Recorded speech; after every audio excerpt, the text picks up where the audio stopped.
Greetings, I'm Hal Meng with the Center for Food Preservation Arts, and welcome to Stocking the Pantry, a series of videos, articles, and other random ramblings, providing information to help everyone be better prepared, and hopefully to have some fun along the way. These virtual canning party videos are produced in partnership with the Defiance-Ruston Senior Center. So let's get started. Today we'll be exploring the extremely useful technique of water bath canning. Some people call it the gateway to home preserving. Well, pretty soon, even if you've never canned, you'll be putting away jams, jellies, pickles, and relishes. So why do we can things? Well, as many people will know, that the minute you pick a fruit or vegetable, the flavor, texture, and the nutritional value starts to deteriorate due to regular natural enzyme actions. Any process of food preservation, whether it's canning or freezing or dehydrating, helps to stop that process, retaining more of the nutrients, flavor, and texture. Also, it's for safety. We want to be able to kill bacteria, yeasts, and other microorganisms and maintain those so that they're gone. Also, storage is important. Things that have been water bath canned are what they call shelf stable, which the FDA and the Department of Agriculture said that you can keep them at a normal room temperature anywhere from between 50 to 75 degrees for a minimum of 1 year unopened. But often you can keep them longer than that, and they'll maintain a lot of their original values. It takes less energy once the product is made than it does if you're like freezing, because you don't constantly have a freezer running. And I would recommend that every well-stocked pantry have a mixture of frozen, canned, and dehydrated foods. So if the power goes out and you lose your freezer, you still have some stock in there. Safe canning depends on manipulating three things: oxygen, temperature, and acidity. How we manipulate those depends on what type of bacteria or organisms we're trying to get rid of. There are basically two kinds of bacteria. There's aerobic, which grows and flourishes in an environment rich in oxygen, and then there's the anaerobic, where the oxygen content needs to be less than 2%. The aerobic are usually living organisms like Salmonella, E. coli, and they produce what are called foodborne illnesses. The anaerobic are things like botulism, which produce what are called food poisoning, because they're not actually an infection, but they're toxins that are being given off. And technically, I guess you could say that a lot of yeasts and molds fall in some of that category, although they're aerobic. Now, the degree of acidity affects how each of those bacteria react to heat. So you can see, if you look at the chart here, that at 0 to 32 degrees, pretty much all organisms are in stasis. Many of them are killed, but some of them will revive when they're reheated, which is why we always want to be sure that we defrost things in the refrigerator and cook them and use them properly. Then there's what they always refer to in food safety as the danger zone, between 40 and 140 degrees, where pretty much everything can grow. Then at 180 to 212, that's the temperatures you can achieve in a water bath canner. And you can see that at that temperature, things that are high in acid, naturally or with acid added, like natural things would be fruits and fruit juices. Acid added would be like pickles and things like that. The acidity affects how the organisms react, and that includes botulism. So when an environment is acidic, even botulism can be slowed down or destroyed. But if you have a low acid product, like let's stick with vegetables, things like that, or meats and fish, they have to be heated to 240 to 250 degrees. And that's where we get into pressure canning, which will be a whole nother presentation. So the acidity, high acid, low acid, determines temperature that we use. So now I'd like to talk a little bit about the equipment. One of the reasons that water bath canning is a good place for folks to start is the amount of equipment that you need, and the cost is relatively low.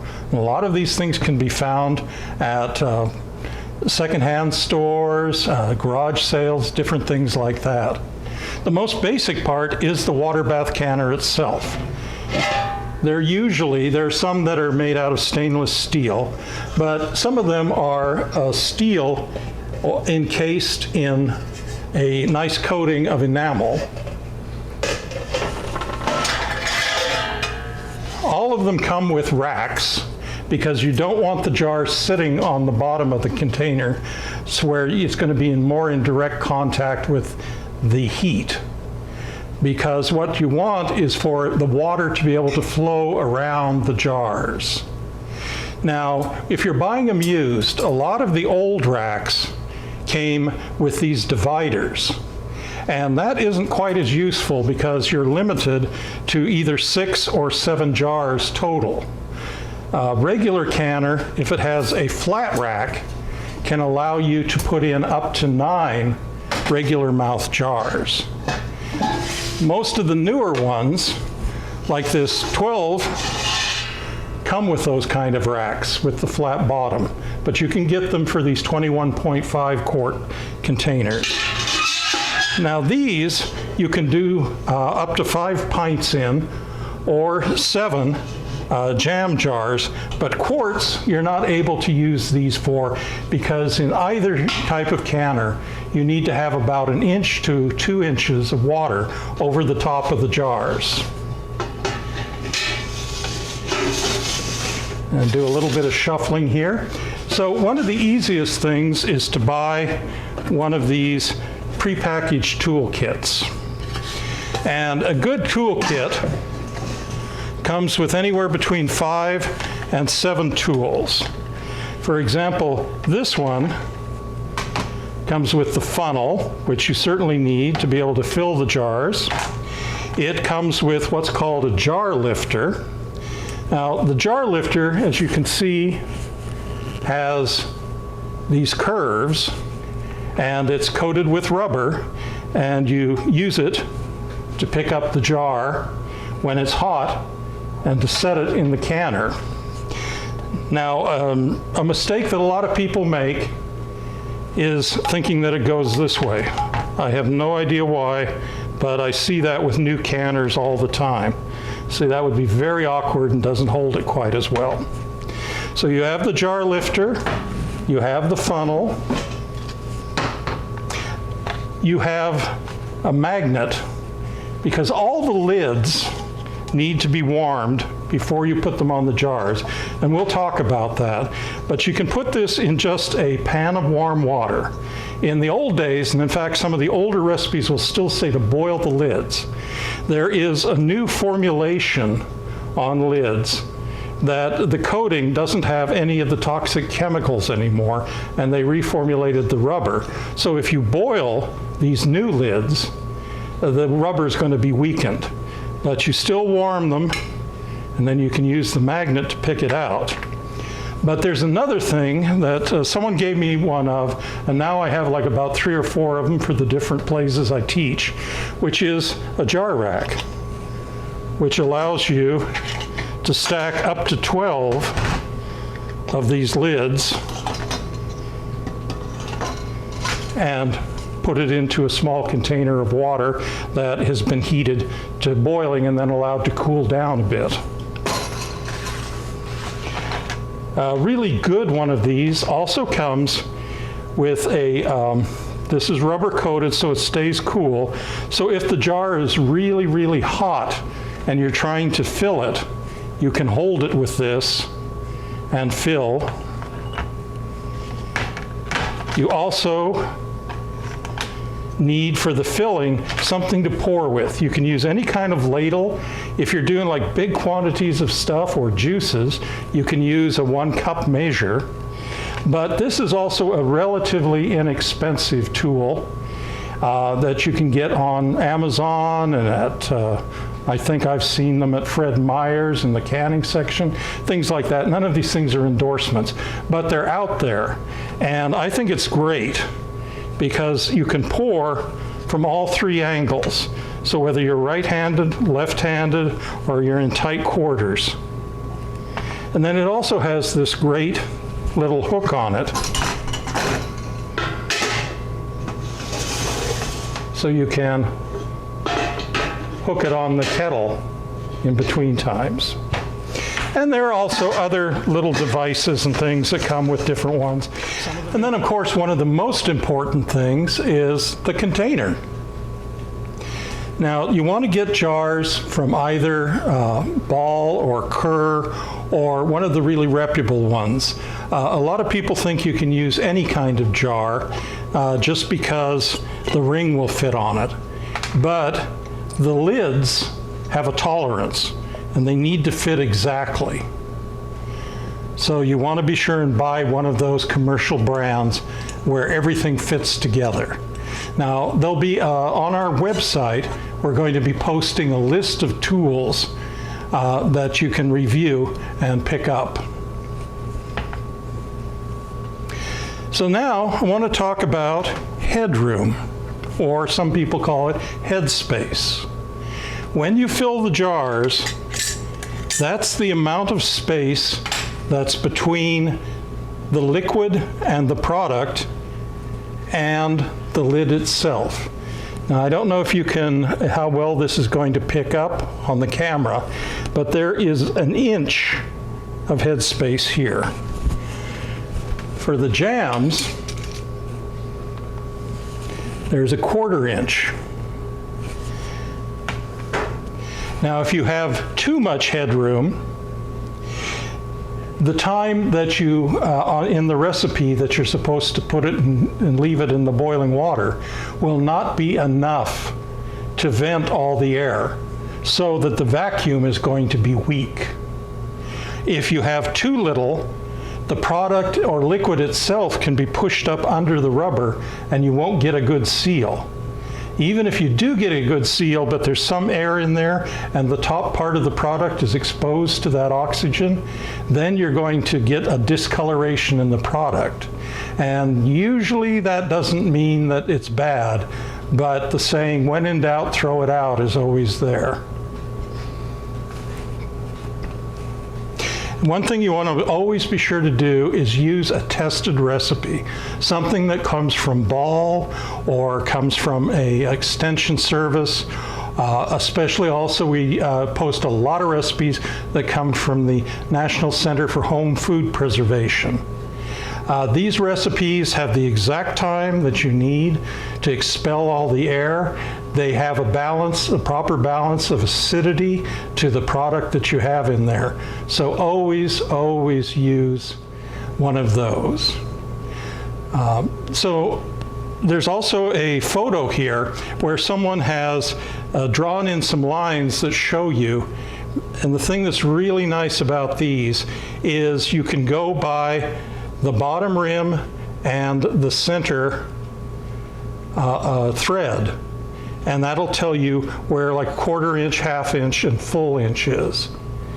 But in general, jellies, jams, preserves like that are a 1/4 inch. Fruit, tomatoes, pickles, they're a 1/2 inch. Low acid things, which are acid added, are an inch. And then for freezing, it also recommends 1/2 inch. Now, some of these jars you can use for freezing. A lot of the older ones, though, are not also dual purpose. If you use one that doesn't clearly on the box say safe for freezing, and you water bath can it or pressure can it, and you also freeze it, there's a good chance the glass will lose its temper and break the next time you freeze or boil it. All right. right, and then to talk about the actual process of filling the jars. You want to make sure that your jars are very clean and sterile. So with new jars or jars that you may be reusing, you want to make sure they're thoroughly washed and then sterilized. Now, if you have a dishwasher with a very hot sterilization cycle, that's perfect. If not, hand wash them and then put them in your water bath canner with enough water to fill and surround them and boil them for about a minute. Then empty them out, and you never want to set them directly on metal when they're hot or stone countertops. It causes a thermal shock, and that's how you often get those really perfect breaks around the bottom. That looks like somebody has cut it. So no metal, but since these are cool, we're going for it. That's where your funnel comes in. Sometimes the material is really hot, so you may want to use this. But if you hold it up around the top, it's usually because the heat you're filling from the bottom, heat's going to be moving up, so you can hold this for a good long time. And then that's where your scoop comes in. Once you've got it nice and filled, check, make sure that it's to the degree of headroom that you want. Then you're going to want to take a slightly moist paper towel, and you use a paper towel because you can throw it away. And you want to be sure and make sure there are no particles of any kind, especially on the rim, because that will mess up the seal with the rubber. You take these warmed lids, put them on. I like to use my finger in the center, and it's what's called finger tight. So if you sit and just crank it, you're going to screw that down so tight that air won't even be able to escape around the rubber. So you just want it, it's like if you, now I'm going to reveal of a certain age, but like when you're going to decide who was going to go to bat first, you throw up the bat, grab it, do that, and then you'd have like bottle caps, and then somebody would do eagle claws. So it's like eagle claws up on the top. At the point you can't hold on to it, it's tight enough. Once you have got it properly filled, you take and fill your water bath canner. Now, there are some things that say that they should never touch each other at all or touch the sides, and that's a good idea, but as long as you're not cramming them in, if they move around and touch each other a little bit, it's okay. I haven't, knock on wood, I haven't lost any jars for a long time because of that. Once you get them in, put the lid on, put it on your heat, and you don't start the timer until it's at a full rolling boil, because the top and the bottom of the water in the canner needs to be at the same temperature so that the ingredients that are in the jar are heating evenly. Once it comes to a rolling boil, you boil it at that temperature for the amount of time recommended by the approved recipe, and then at the end of that time, you turn the heat off completely for 5 minutes. That allows the vacuum to start sealing because it's sucking the lid back down. Then, after the 5 minutes, you can take them out of the canner. And one really important point when you're both putting them in and taking them out is make sure you don't tip them, because the weight of the contents pushing against the lid could lift it slightly and get something under the lid so it doesn't seal. Now, you notice that I have disregarded one of the original things that these kind of racks were made for, in that you can lift it up and fill it so it's partially out of the water and it's not as much of a problem. I started out by only having water bath canners where I had to replace it with one of those pressure canner plates, and so I'm just like totally in the habit of putting them straight into the really hot water. But these, I'm starting to retrain myself as I've been teaching to use these. If you get a replacement for here, they do have racks that are not the pressure canner ones, but also don't have the handles. but either way will work fine. So one of the interesting things is then you want to leave them sitting on a cloth or a towel for 12 to 24 hours. When a jar is properly sealed, let me get this out of the way. It's going to make that nice tingy sound. And let's see. Well, you really can't see it, but most of the new lids have an indentation in the center that when it's unsealed, it's lifted up. When it's sealed, it's pulled down. But you can hear, obviously, the difference between a sealed jar and an unsealed jar. So after you've let them cool for 12 to 24 hours, what you want to do is make sure to take the rings off when you store them. Because if there's any water is trapped, it will cause corrosion on the ring and may corrode the lid. That probably won't affect the seal, but after a while you get really ugly looking rings because you can reuse the rings, but of course you never reuse the lids. They're a single-use lid unless you want to clean them up and use them to store non-food items in jars. Now, what happens if it isn't sealed after the 12 hours? Well, you take it and put it in the refrigerator right away. If it is a jam, you can scoop some of it out down to that half-inch level and freeze it. So a lot more information is on our website at preservedfoods.blogspot.com. We also have other updates on our Facebook page. Thank you for sharing this time with us today. Check out more videos and recipes on our website, preservedfoods.blogspot.com, and look for us on Facebook. Come and join us next time for Stocking the Pantry with Hal.